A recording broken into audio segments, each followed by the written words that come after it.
bienvenidos a la tercera conferencia de este año 2022-2024 del máster de Sistemas Distribuidos y Empotrados. En esta ocasión hay una conferencia que nos va a dar Miguel Ángel López Peña, de SATEC. Miguel Ángel es casi de la casa, ¿vale? Entonces, sin casi. Es de la casa directamente. Fuimos compañeros de estudios aquí en esta misma escuela, luego ya sus derroteros fueron por el INTA.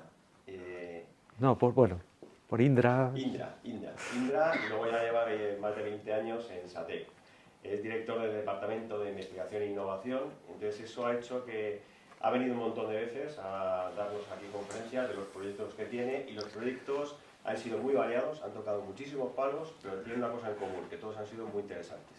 Entonces por eso nos sigue gustando contar con él, y él, pues encantado de que él siga viniendo. Bueno, lo primero, antes de empezar, me gustaría saber un poco de dónde venís, porque depende de dónde seáis, os va a interesar más o menos, os puedo contar más o menos.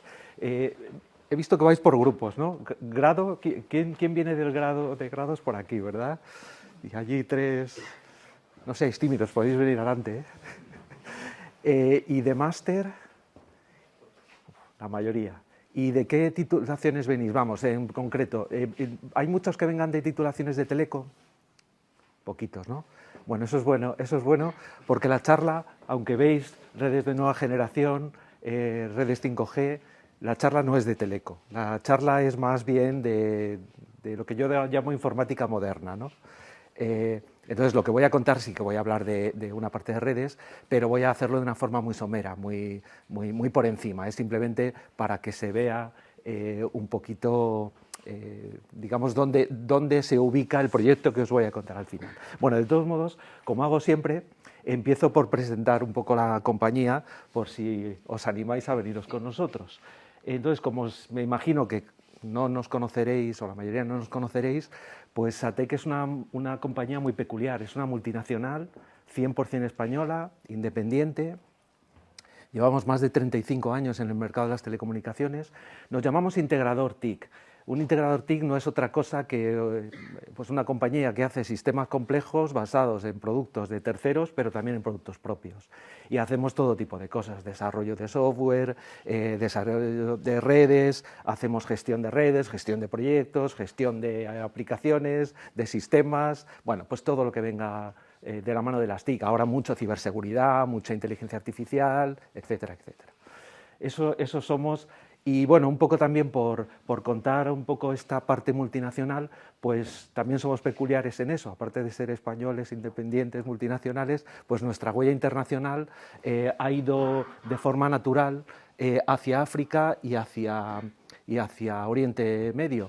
Digo que es peculiar porque cualquier empresa española de este tipo dirá, bueno, yo estoy en Sudamérica, en no sé cuántos países.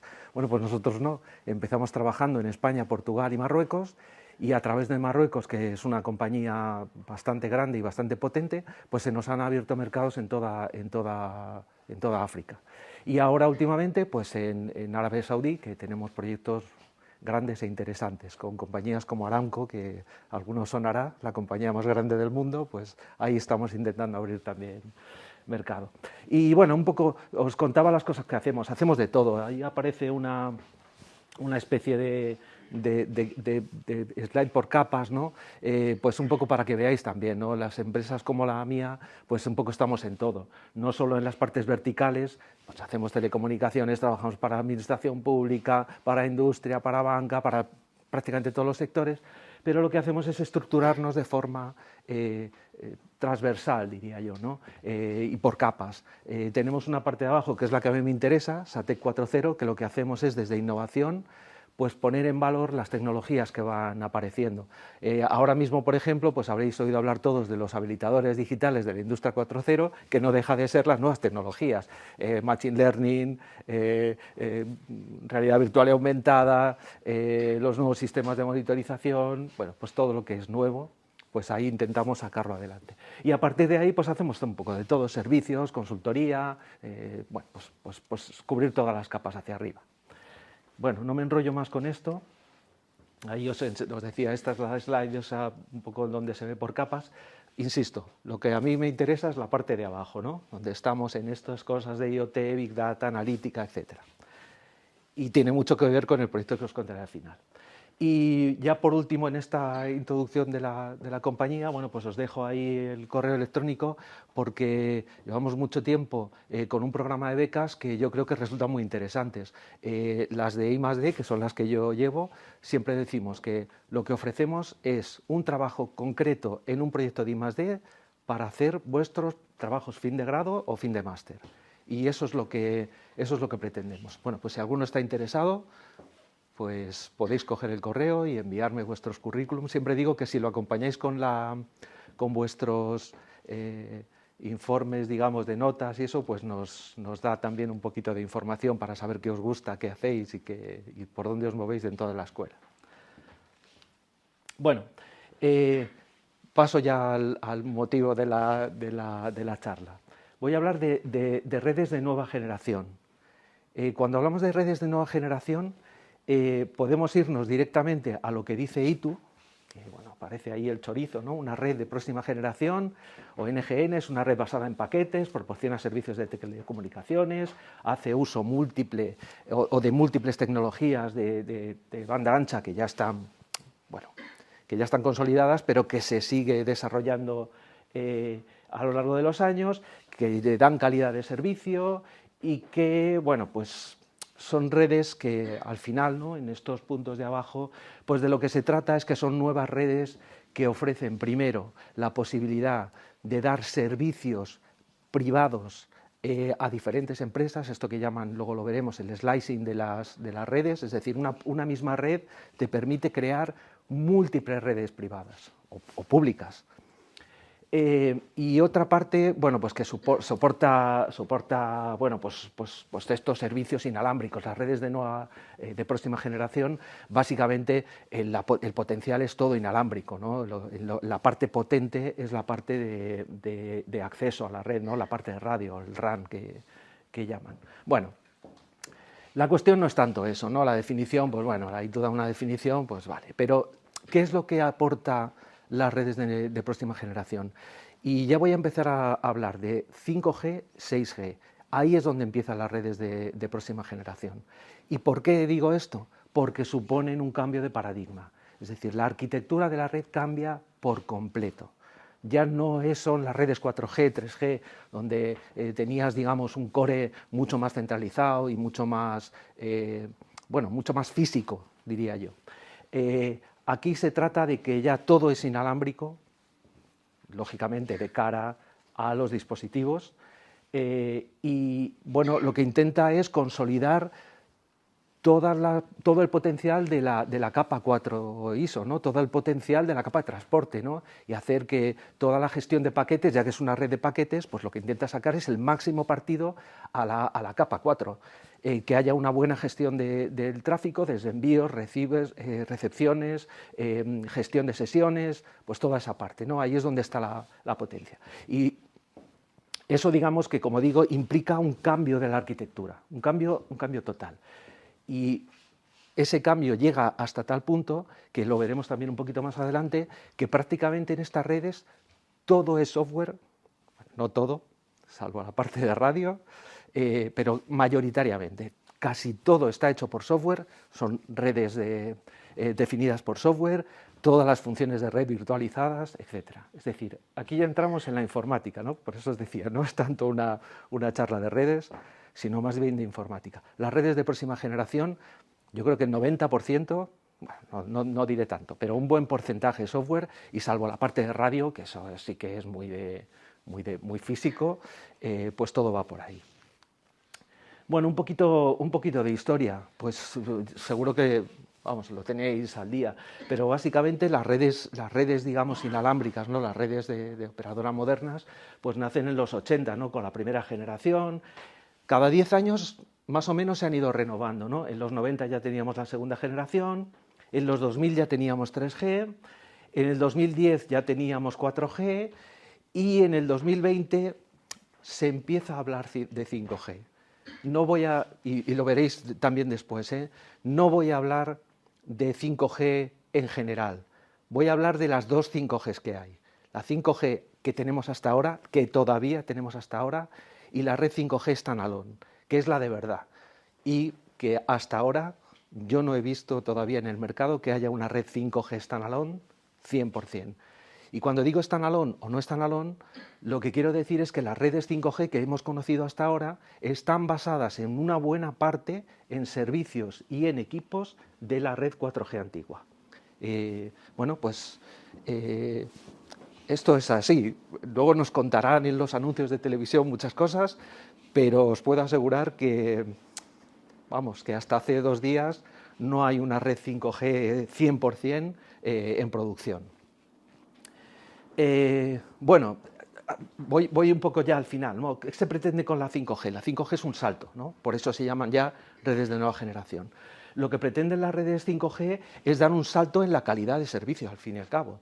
Pretende que haya muchísimos más dispositivos que se puedan conectar a una sola celda y por supuesto a toda la red 5G, que las latencias sean muchísimo menores y que las velocidades de transmisión sean muchísimo mayores, de forma que puedas tener servicios, por ejemplo, como vídeo, movilidad, con una calidad aceptable y, como digo, con cientos de dispositivos conectados a la misma celda o a la misma red, serían miles o millones.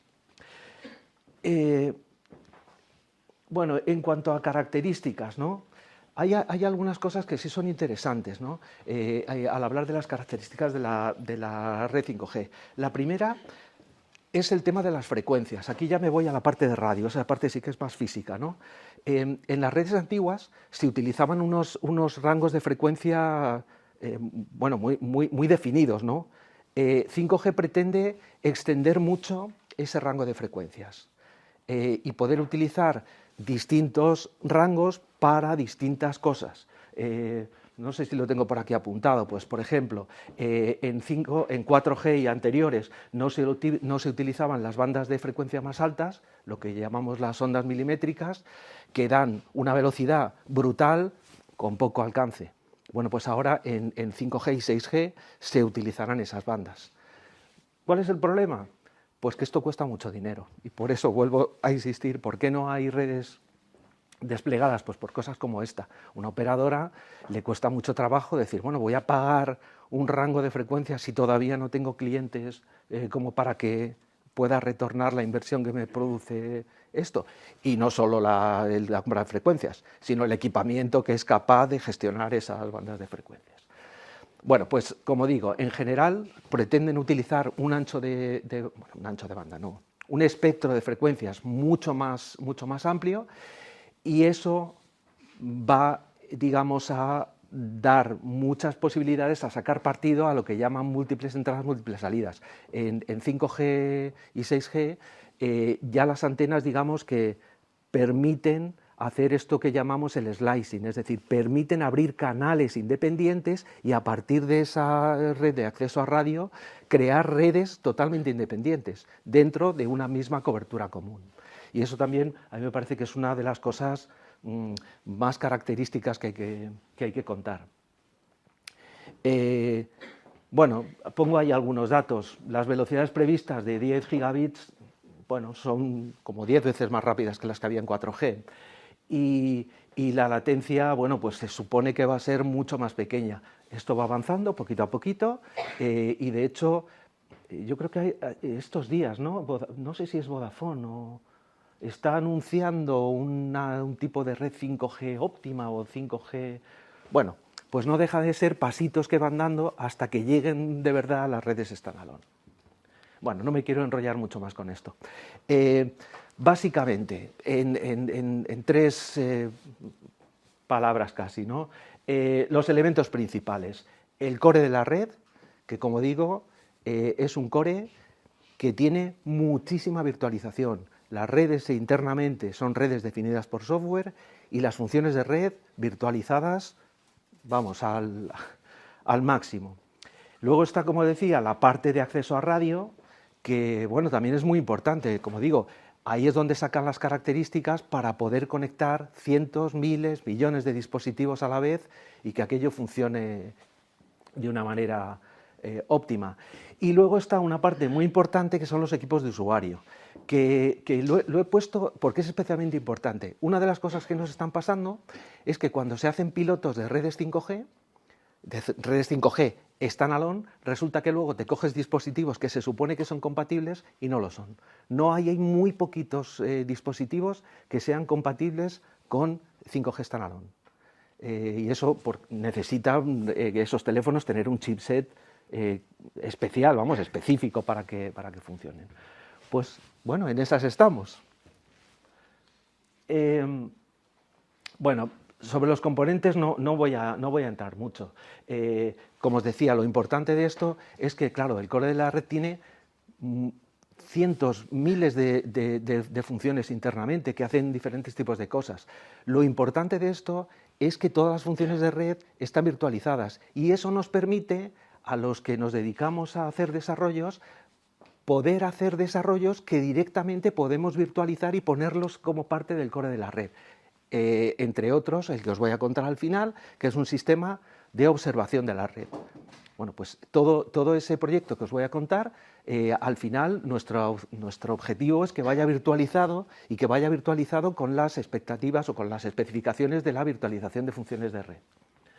Bueno, pues ahí os pongo un montón, pues veis que hay todo tipo de funciones, ¿no? Tampoco voy a entrar en ellas, os podéis imaginar, ¿no? Alguna sí que me interesa que veáis, ¿no? Veis que he hablado varias veces del slicing, ¿no? Bueno, pues es que hay funciones que facilitan el poder crear esas redes privadas dentro de la red general 5G o 6G. Bueno, esto es un poco el resumen que ya he hecho, ¿no? No es lo mismo una red 5G a secas, no standalone, que una red 5G sí standalone. Las standalone, como digo, bueno, pues el core es un core específico y en las no standalone pues se aprovecha muchas de los equipos y de las funciones que ya había en redes 4G y anteriores. Las antenas, ahí sí que es disruptivo. Una red 5G standalone tiene que tener un conjunto de antenas muy especial porque son arrays de antenas con unas características, como habéis visto, de rangos de frecuencias muy dispares y muy amplios y por lo tanto con unas características muy especiales. Pues os podéis imaginar, ¿no? Una antena para una comunicación de alta frecuencia pues no es la misma o tiene sus características que hay que tener en cuenta. Bueno, lo demás, pues eso, los equipos pues son específicos en las redes 5G standalone. Yo creo, esto lo digo con la boca pequeña, pero mi impresión es que hay menos equipamiento de red, que se reduce el equipamiento. Y además el equipamiento que se utiliza es un equipamiento que ya se está teniendo especial cuidado en la eficiencia energética. Es decir, son menos equipos, más potentes y que consumen menos. Y a mí también eso me parece que es una cosa interesante a tener en cuenta, ¿no?, de cara al futuro.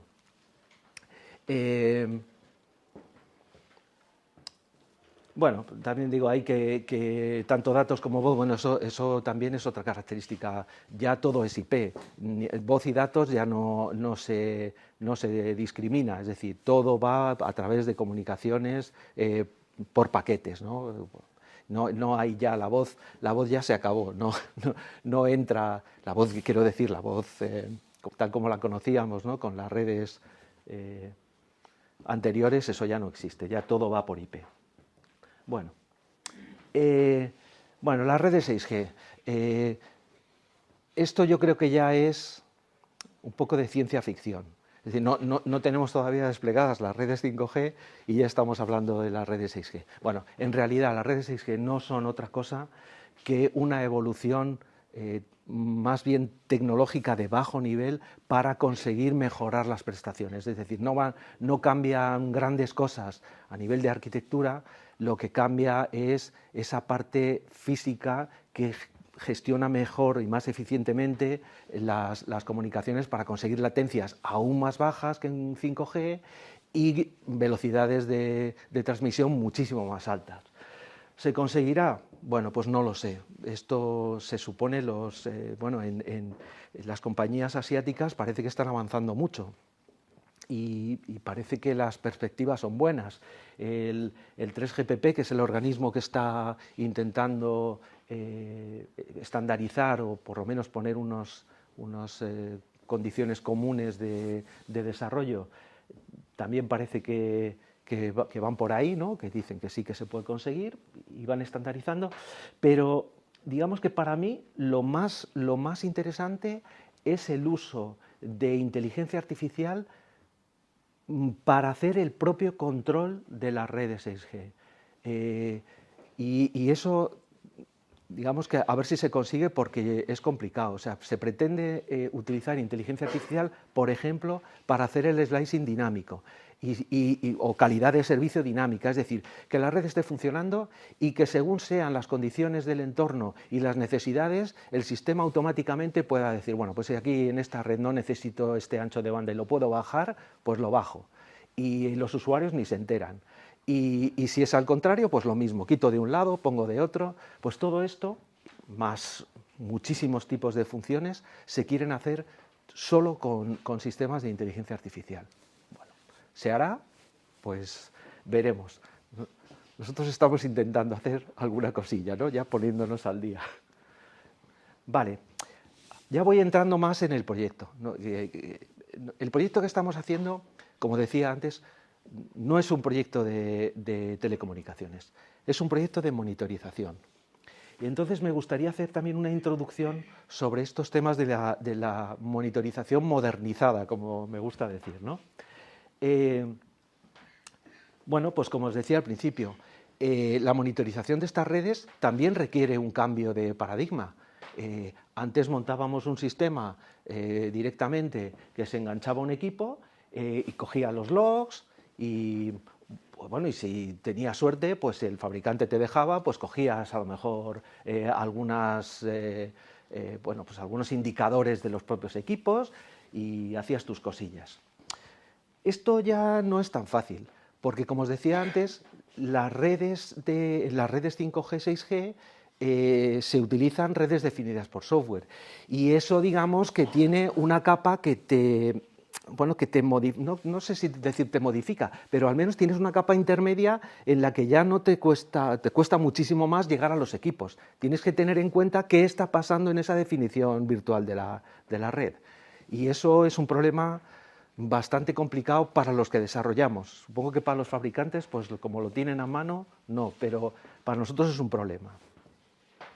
Y como decía también, se supone que todas las funciones de red tienen que ser funciones virtualizadas. De hecho, la mayoría de los equipos de red hoy por hoy no son equipos de red al uso, son ordenadores que tienen características de red. Lo que tienen potencia es potencia de cálculo. La parte de comunicaciones, hombre, claro, ha mejorado, pero son ese tipo de equipos, son equipos de computación que tienen, lógicamente, su parte de red física. Bueno, pues eso también es otra característica. Como decía, pues todo lo que hagas dentro de la red tienes que procurar que se haga con ese paradigma de virtualización de funciones de red. Y luego, donde nos ha llevado todo esto, por lo menos a nosotros, esto ya es una cuestión, es nuestra idea, no sé si tendrá éxito o no. Nosotros hemos visto un cambio de paradigma tan grande que decimos, ya no queremos hablar de monitorización, queremos hablar de observabilidad. La observabilidad es un término, los que habéis hecho cosas de electrónica seguramente os sonará. La observación de sistemas viene de la electrónica, es decir, lo que se hacía eran sobre todo pruebas de tipo, te pongo unas entradas como si fuera una caja negra, veo cuáles son las salidas y depende de esas salidas, pues empiezo a ir hacia abajo a ver cómo se está comportando el sistema. Bueno, nosotros lo que hemos querido dar a esto una visión un poco, no sé si nueva, ¿no? O distinta.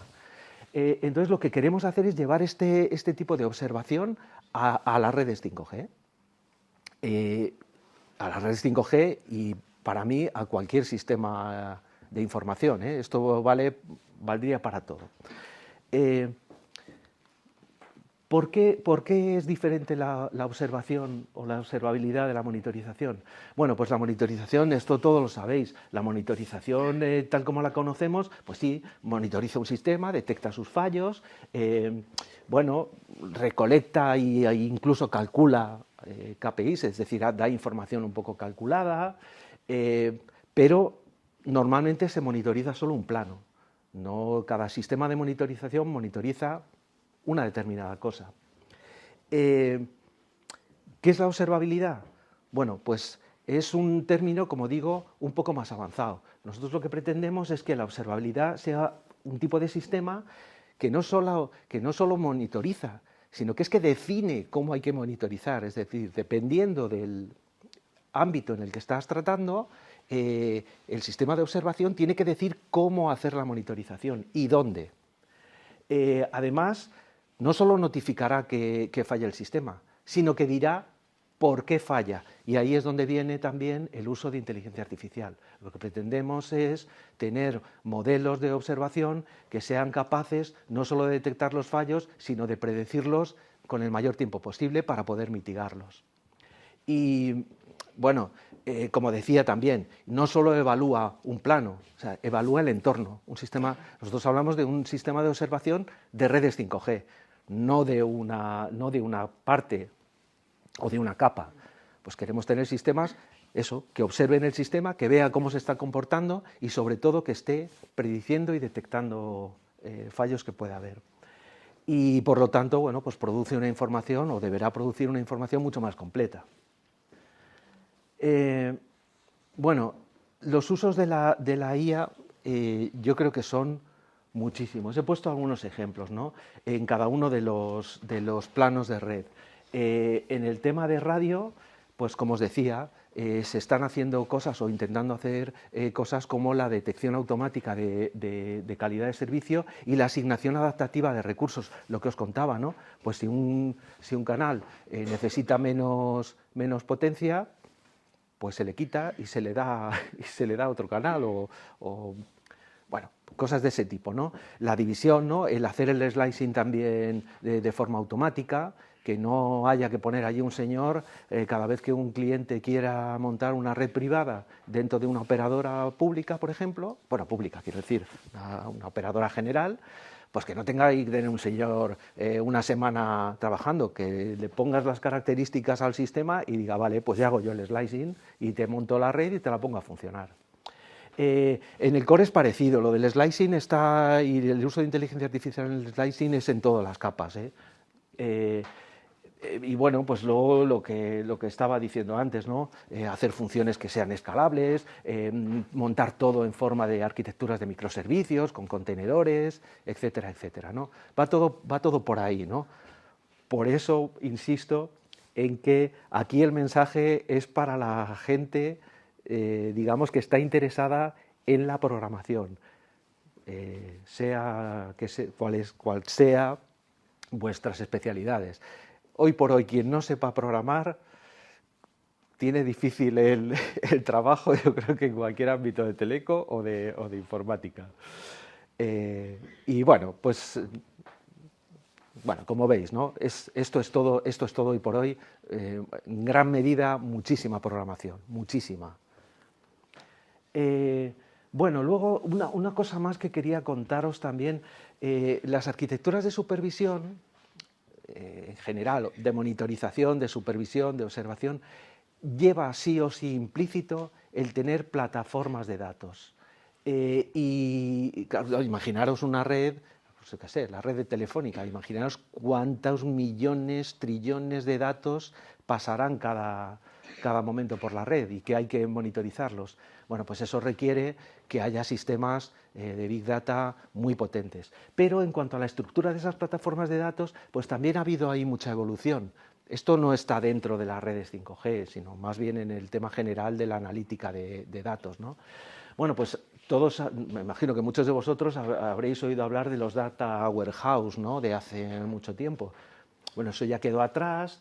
Luego se empezó a hablar de data lakes, que era una cosa, bueno, redes no estructuradas, bases de datos no estructuradas, muchísimas fuentes de datos, estructurados, no estructurados. Bueno, un acceso quizás un poquito complicado y necesitaba procesamiento de extracción, lo que llaman los ETLs, ¿no?, de extracción, preproceso y almacenamiento de los datos.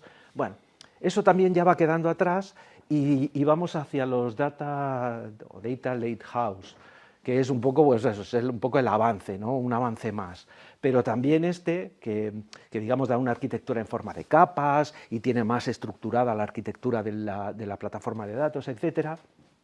Bueno, pues eso ya también se va quedando atrás y ya vamos hacia lo que llaman ahora los espacios de datos. Hay en Europa toda una línea que llaman espacios de datos europeos y bueno, pues supongo que será el futuro, antes o después. Esto ahora se está llevando, digamos, a ámbitos concretos, agricultura, industria, no sé qué, pero yo creo que al final esa arquitectura de espacios de datos al final calará y será lo que se utilice en todos los ámbitos. Bueno, y ya no sé si voy muy rápido, Javier, o voy bien. Bueno, pues ya entro en la parte final, que es la que mola, ¿no? Que es el proyecto que ya hemos llamado Monitoria 5G.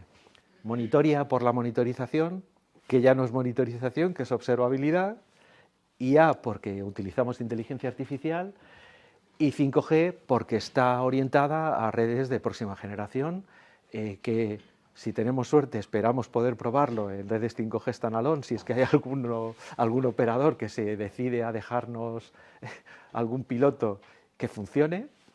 Y bueno, pues en eso estamos. Bueno, es un proyecto, es muy interesante porque es un proyecto que viene es un proyecto de I+D puro que viene de fondos europeos y que es una línea que llaman Único, en este caso Único 5G. Son grandes proyectos, en este caso Único 5G, pues era un gran proyecto sobre redes de próxima generación. Esos proyectos grandísimos van directamente adjudicados a organismos públicos de investigación, universidades, centros tecnológicos, y son ellos los que tienen la obligación de subcontratar ciertas partes a los departamentos de I+D de empresas. Esto es un cambio también de paradigma brutal. Esto no había ocurrido en España en la vida. Por lo tanto, para nosotros es una oportunidad. Bueno, pues ¿qué proponemos? Pues precisamente un sistema de observación de redes 5G, si puede ser standalone. Y en eso estamos. Está orientada a la supervisión de las redes, pero, como digo, con ese aspecto de observabilidad end-to-end, desde los dispositivos hasta el core y vuelta a los dispositivos. Queremos que sea totalmente distribuida y es que no puede ser de otra manera, porque como os he contado, casi todos los equipos de red pues ya son equipos de computación con sus características de red y lógicamente están distribuidos, entre otros los que están en las celdas, ¿no? Las celdas están cada una en un sitio, pues ahí hay equipos que están distribuidos. Y el core, digamos que en cierta medida tiene un componente en todos los lugares de la red. Luego, lógicamente también, pues tenemos que aplicar tecnología de Big Data porque, como digo, ya no solo es una red, es que es una red de redes. Dentro de una red pues habrá, no sabemos cuántas redes privadas, públicas o semi, ¿no? Y altamente virtualizada y sobre todo lo que os contaba también. No solo queremos hacer un sistema de observación, sino que sus componentes, con una arquitectura de microservicios, esté diseñada y sobre todo desplegada como funciones virtualizadas de red. Que eso también es algo que nosotros no habíamos visto, que nadie se hubiera animado a hacer este tipo de cosas, ¿no? Decir, no, yo el sistema de monitorización, el sistema de observación, para mí son funciones de red también, pues las voy a desplegar así. Y bueno, como digo también, pues un gran uso en la medida de nuestras posibilidades, pues todo lo que podamos hacer uso de técnicas de inteligencia artificial. Aquí, ahora, yo siempre digo que últimamente se habla mucho, yo diría que casi se confunde, ¿no? La gente habla de Machine Learning y de inteligencia artificial como la misma cosa. Bueno, nosotros todavía distinguimos. Decimos, no, sí, hacemos cosas que son Machine Learning, pero hacemos otros desarrollos que están basados en cosas tan antiguas, pero que todavía le podemos sacar mucho partido, como son los sistemas expertos. Bueno, pues es nuestra visión. Nosotros decimos que utilizamos inteligencia artificial. ¿Qué tecnologías por debajo? Pues las que en cada momento vemos que nos son más útiles. Y bueno, creo que esto es también una cosa a tener en cuenta, ¿no? Para los que estudiáis asignaturas o, bueno, sí, asignaturas de inteligencia artificial, pues me imagino que casi todos veréis solo Machine Learning, pues yo os animo a que hagáis una retrospectiva, ¿no? En el mundo de la inteligencia artificial todavía hay muchas cosas que parecen antiguas y en ciertos casos funcionan muy bien. Y repito, los sistemas expertos en muchas ocasiones dan mucho juego. Bueno, pues con todo esto, ¿qué hemos hecho? Pues hemos empezado por definir una arquitectura de observabilidad que no deja de ser una arquitectura avanzada de plataforma de datos. Y bueno, como podéis ver ahí, básicamente tenemos un gran módulo de plataforma con dos partes bien diferenciadas. Un módulo de adquisición de datos, bueno, no hay que decir, ¿no? La importancia aquí de la adquisición de datos es brutal y la rapidez, el volumen de datos que hay que manejar, pues no os podéis imaginar. Por lo tanto, lo que tratamos es de aplicar arquitecturas de Big Data. Es verdad que lo tenemos que hacer de momento, digamos, con soluciones propias, porque en determinados equipos tú no puedes meter una plataforma como Hadoop o como, no sé, cualquier otra que conozcáis de Big Data. Aquí tenemos que ir un poquito más abajo porque estamos trabajando en forma de piloto y porque estamos trabajando en unas condiciones, digamos, con unos equipos, bueno, que tienen la potencia que tienen.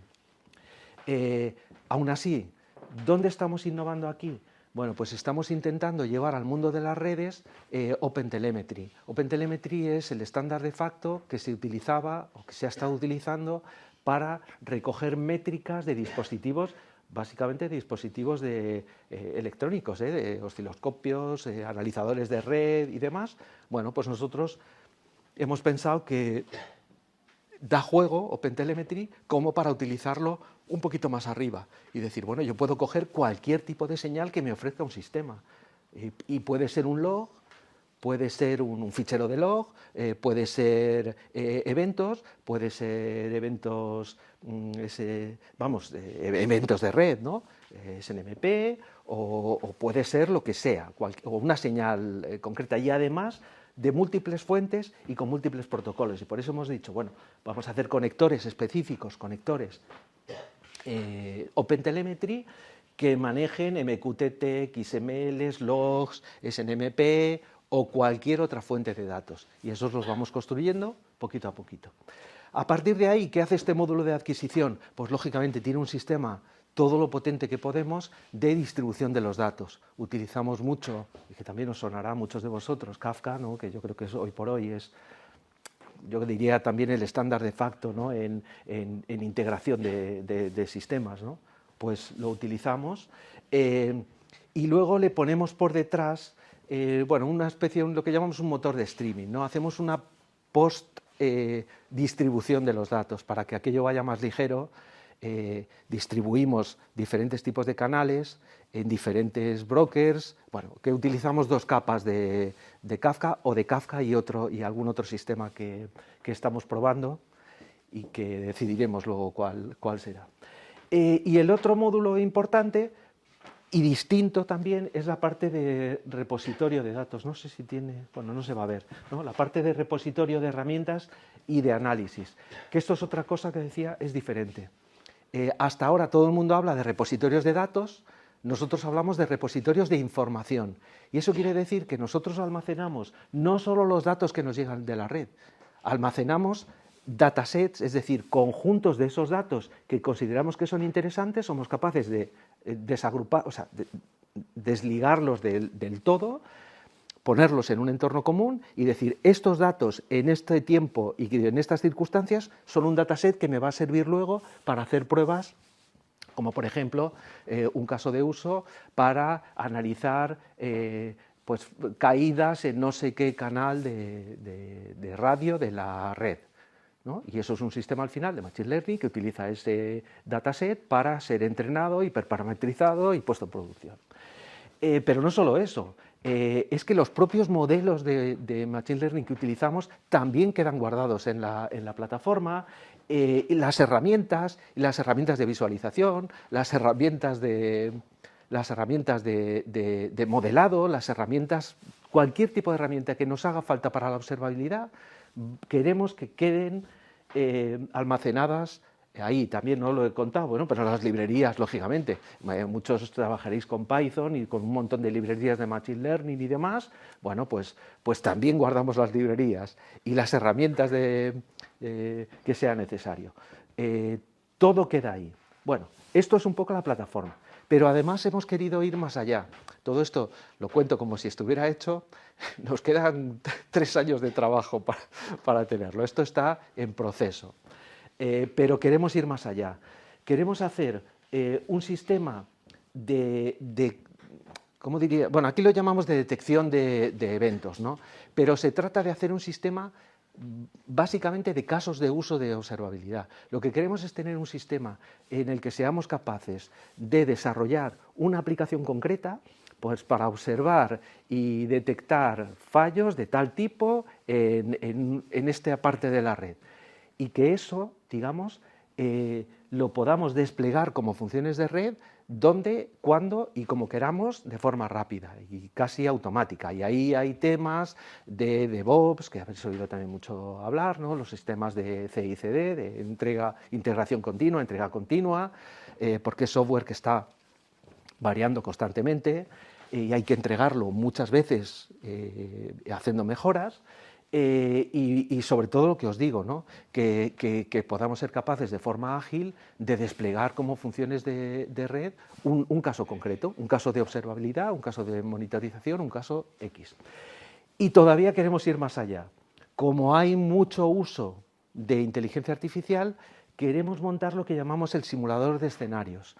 El simulador de escenarios lo que pretendemos es, en un momento determinado, sacar un caso de uso de producción, llevarlo a un entorno de prueba, sobre todo la parte de inteligencia artificial, ser capaces de modificarlo y probarlo con nuevos datasets que están almacenados en la plataforma, bueno, pues con las herramientas que se hayan ido introduciendo, se va haciendo toda la mejora de ese caso de uso y cuando ese caso de uso se vea claramente que está funcionando mejor y que está preparado y probado para entrar en producción, que automáticamente vuelva a llevarlo y a intercambiarlo con el anterior, con la versión anterior.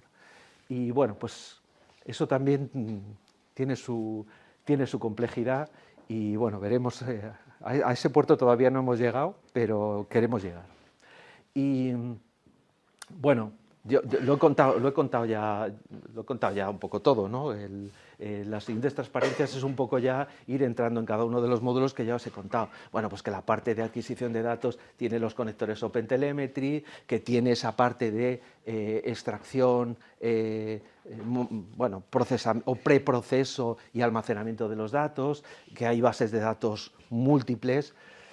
Empezamos pensando en el sistema este de Lakehouse y es lo que estamos empezando a trabajar, pero yo ya le estoy dando vueltas no solo a pasar a un plano más parecido al espacio de datos, sino que ya estoy pensando en algo más, más diferente, no sé si más avanzado, y yo lo llamo las factorías de información, ¿no? Bueno, pues vamos a intentar seguir por ahí. Un poco lo digo para que veáis que estos proyectos son I+D de verdad. O sea, aquí tienes unas expectativas al principio, pero tienes que ir cambiando cada día, no te puedes quedar atrás.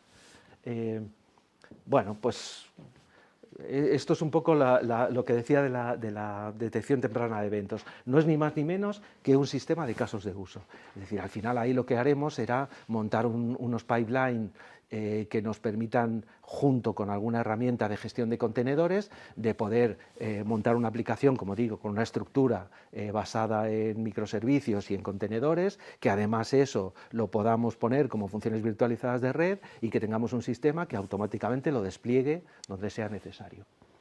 Y bueno, luego, lógicamente, aplicamos muchísima muchísimo trabajo de visualización de datos, pero bueno, eso no tiene mayor interés, pues utilizamos las librerías que tengamos a mano para hacer cuadros de mando muy potentes, ¿no? Que se vea, pues por ejemplo, pues diagramas de estos de predicción, ¿no? Pues aplicas un algoritmo de estos, ARIMA o algo así, y bueno, pues planteas unas gráficas donde te dice qué está pasando en este momento, qué está pasando antes y con qué probabilidad va a pasar algo después, ¿no? Y bueno, pues utilizamos distintos tipos de visualizaciones. Intentamos hacer alguna cosilla de esto que llaman Visual Analytics, pero pequeñita, ¿no? Ya son demasiadas cosas, ¿no? Lo de Visual Analytics no es otra cosa que intentar que solo con la visualización de un gráfico un técnico sea capaz de sacar información, digamos, que no es evidente, ¿no? Presentada de una determinada manera, pues se le ayuda a hacer el trabajo. Nosotros lo que hacemos básicamente es lo que llamamos cuadros de mando analíticos, que lo que hacemos es que hacemos un sistema de arriba a abajo donde tú vas partiendo de un gráfico, vas pidiendo información más detallada, más detallada, más detallada en forma de árbol, ¿no? Vas como navegando por tu evento, ¿no? O, bueno, por tu gráfico, ¿no? por tu monitorización o por tu observación. Y por último, bueno, pues lo que decía, ¿no? Este sistema por poner un esquemilla, ¿no? El sistema de, a ver, lo diré, de simulación, ¿no? El simulador de escenarios, ¿no? Que era lo que os decía, pues que basado en la plataforma, pues sea capaz en un momento determinado de coger un caso de uso, sacarlo de ahí, una especie de sandbox, jugar con él, modificar todo lo que queramos, probarlo y que si aquello funciona bien, vuelva a producción otra vez, prácticamente sin necesidad de parar el sistema, que eso es un poco lo difícil, ¿no? Que sea una conversión casi automática de versión. Y bueno, yo creo que terminar con dónde estamos, ¿no? Las dificultades y los retos. Bueno, los retos son todos. El proyecto prácticamente está empezando y tenemos todo lo que os he contado, pues lo tenemos que hacer.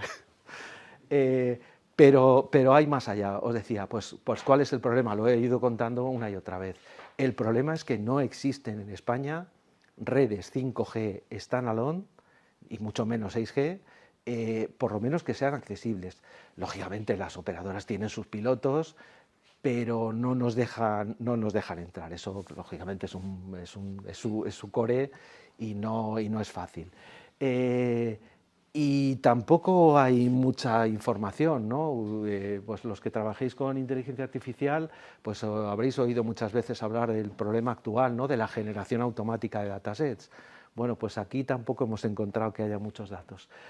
¿Qué es lo que estamos haciendo? Que a mí eso sí que me parece interesante. Bueno, pues estamos aprovechando este tema de los fondos de recuperación. Nos hemos enterado, entre otras cosas porque la empresa es asturiana, de origen, que en Asturias el Principado ha montado en el Parque Tecnológico de Gijón, ha montado un piloto de 5G standalone con tecnología de Nokia que está a punto de empezar a funcionar. Bueno, pues ya estamos en contacto con ellos y esperamos que en las próximas, bueno, ya de semanas, ya será después de Navidad, pues entrar ahí y empezar a desplegar las primeras pruebas que estamos haciendo para consolidar todo el diseño. Y de momento, ¿qué hemos hecho? Bueno, pues trabajar con simuladores. Hay simuladores, los que habéis trabajado en redes, no me acordaré del nombre, pero hay un sistema muy conocido, yo creo que se llama Omnet, ¿verdad? Sí, Omnet. Bueno, pues hay simuladores específicos o extensiones de Omnet para 5G. Bueno, no es que sea una maravilla, pero empezamos a hacer alguna cosita, ¿no? Y veis ahí en el gráfico, pues hemos podido hacer una simulación de un sistema de envío de vídeo en movilidad. Me parece que son dos, bueno, depende del momento, pero bueno, tenemos varios dispositivos en movilidad y un sistema central haciendo streaming de vídeo a los dispositivos. Y bueno, pues con eso vamos empezando a trabajar. Y bueno, pues yo creo que ya nada más, pues esto es el futuro y el final del proyecto. Así que bueno, pues con esto termino. Javier, preguntas, no sé si hay tiempo. ¿Alguna pregunta? Maros.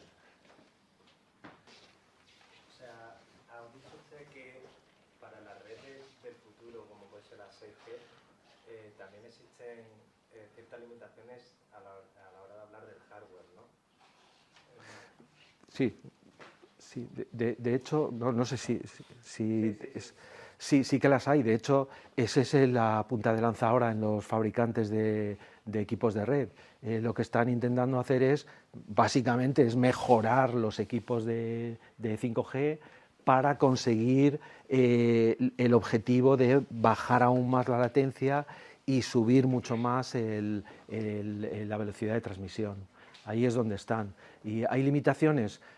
Pues supongo que con el tiempo se irán salvando, pero sí, de momento, vamos, hay fabricantes, Huawei, por ejemplo, dice que tiene equipamiento 6G, pero no sabemos hasta qué punto están funcionando como dice la especificación del 3GPP. Sí, ahora mismo las hay, ¿eh? Las hay en 5G, pues imaginaros en 6G. Claro, o sea, si se pretende utilizar inteligencia artificial a nivel de Big Data y tal, se necesitará hardware con una gran capacidad de procesamiento, ¿no? Sí, y eso es una pregunta muy interesante, efectivamente. Eso es uno de los problemas que hay que resolver. Tenemos claro que no todo se va a poder hacer en los equipos de red, no todo se va a poder con las funciones virtualizadas de red. Es decir, al final tú tendrás será algo parecido, ¿no? Similar a los modelos estos de Cloud Edge, ¿no? Habrá cosas que sí que estén en el procesamiento, digamos, más cercano al equipo o al módulo o a la capa, pero habrá otras que claramente tendremos que llevar a sistemas mucho más potentes que estarán, no sabemos muy bien dónde. Y sí, es un problema, ¿eh? Porque, claro, aquí estamos hablando de que quieres hacer las cosas ultra rápidamente, claro, pues tienes que valorar muy bien digamos, dónde haces esas cosas, ¿no?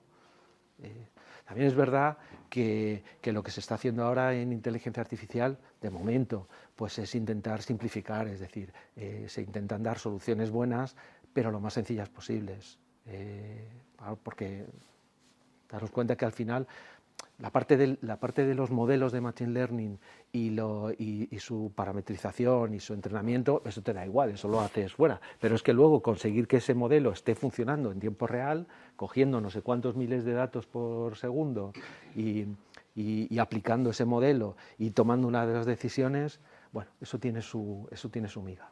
¿Sí? Muchas gracias. ¿Más preguntas? Hago yo la pregunta. ¿Quién nos va a resolver este tipo de problemas? Seguro que alguno de vosotros, ¿eh?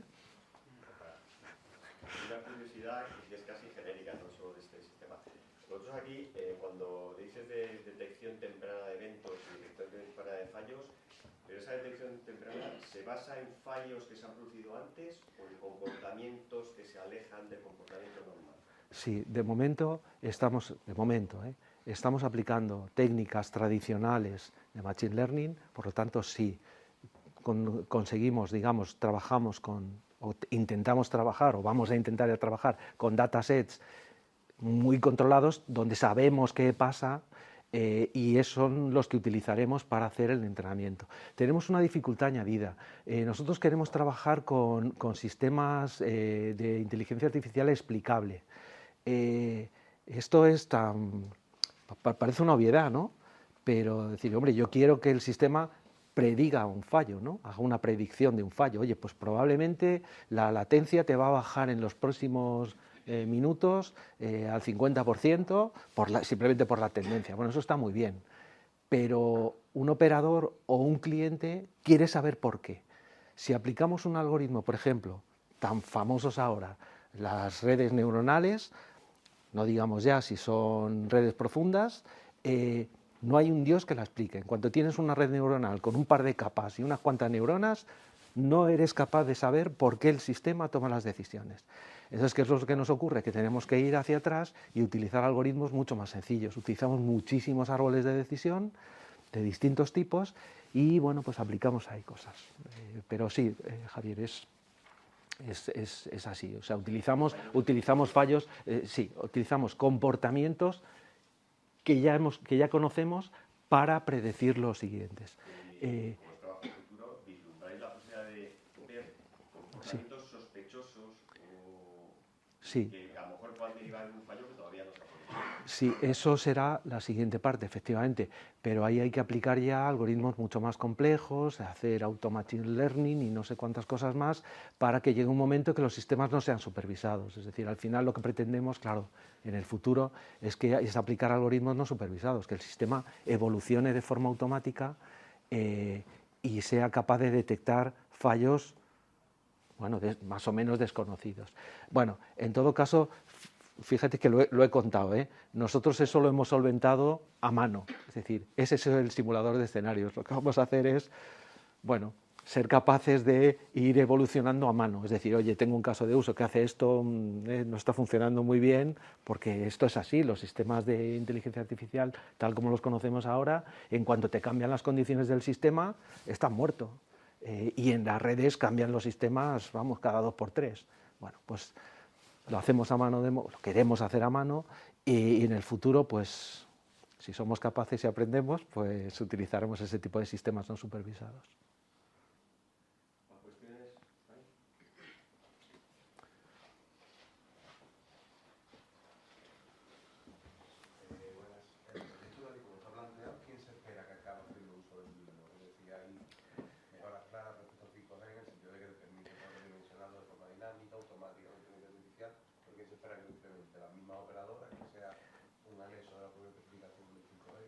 Pues muy buena pregunta.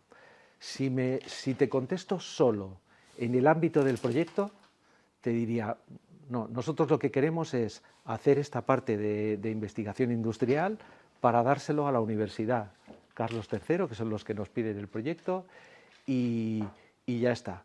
Pero nosotros somos una empresa, la realidad no es esa. ¿Dónde queremos llevarlo? Bueno, pues lo queremos llevar donde creemos que van a tener la explosión las redes 5G. Os contaba al principio.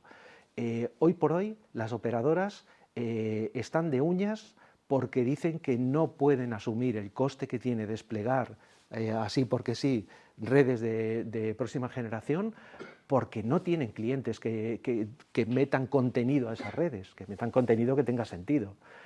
Entonces, ¿dónde lo estamos viendo? Bueno, pues lo que se llamó la industria 4.0, que ahora ya no sé si es la industria 5.0 o 6.0, estamos viendo que hay algunas empresas en algunos países donde van a necesitar sí o sí redes 5G, 6G privadas. Es decir, pues la operadora dará su red general, pero en su planta van a tener redes 5G ad hoc para ellos solos. Ahí es donde queremos ir nosotros.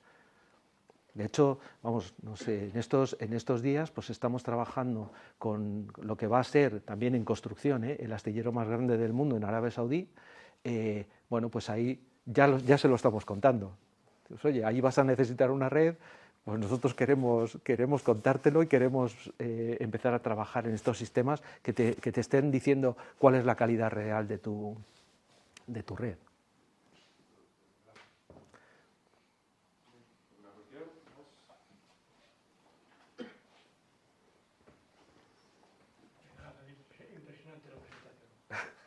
Muchas gracias. ¿Tengo alguna pregunta? No se lo cree, ¿eh? Yo trabajo en una operadora. ¿Qué presupuesto tenéis asignado para esto? Pues, bueno, no sé, supongo que sí puedo decirlo. Para este proyecto, y insisto, estos son proyectos de I+D, los proyectos de I+D están mal pagados, no, lo siguiente. Tenemos un presupuesto para los próximos 3 años de unos 300.000 euros. Bueno, 300.000 euros para los próximos 3 años. ¿Con fondos de Sí, con fondos 100%, fondos de recuperación. No veo ningún integrador metiéndose en un charco como este. Sí. Sí. Si pero luego nos lo agradecerán. Los señores de producción nos lo agradecerán. Estoy seguro. Luego, la plataforma que estáis pensando es absolutamente independiente de cualquier fabricante de equipamiento 5G. Sí, 100%. Por eso hemos empezado, porque os decía, la primera idea es, vamos a utilizar un estándar para la adquisición de datos, OpenTelemetry. Eso tiene dos ventajas. Una, que ya hay muchos dispositivos que en los propios, esos dispositivos internamente ya tienen componentes que generan datos con el protocolo de OpenTelemetry. Y la segunda es que nosotros somos capaces de, en estos equipamientos de red, como digo, que no dejan de ser ordenadores superpotentes con una parte de red, nosotros somos capaces de hacer los agentes y desplegarlos en estos nuevos equipos de red. Insisto, me parece muy elegante. Muchas gracias. Bueno, pues muchas gracias, de nuevo. Pues nada, gracias a vosotros.